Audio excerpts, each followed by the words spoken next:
Pressure ulcers come in 4 different stages, and it's important to be able to distinguish and differentiate the various stages of a pressure ulcer. We ought to begin by, though, first defining what a pressure ulcer is.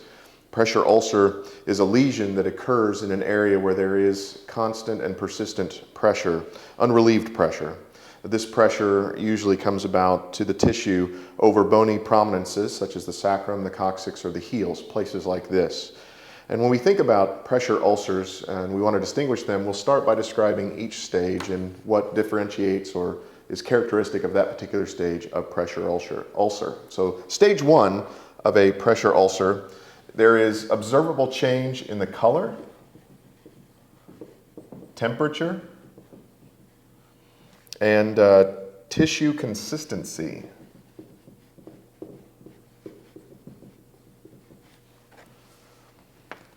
And also a difference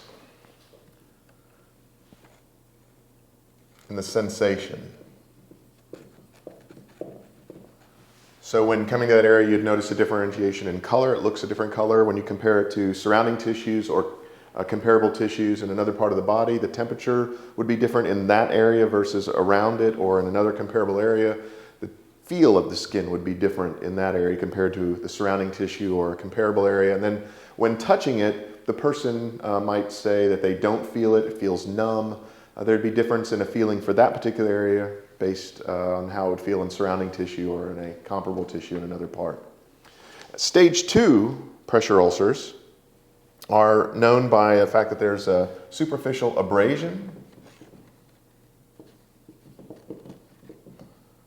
blister, or a shallow crater. So when looking at that particular part of the body, you'd notice an abrasion, a blister, or a shallow crater in that area would indicate a stage 2 pressure ulcer. Stage 3 ulcers are shown to be are noticeable by deep craters. And there is damage to the subcutaneous tissues. Deep crater and observable damage to the subcutaneous tissues. A stage 4 ulcer involves full thickness skin loss and tissue necrosis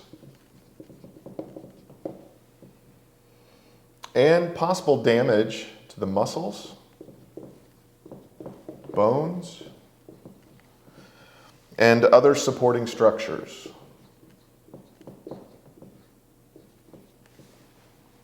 Such as tendons and joint capsules.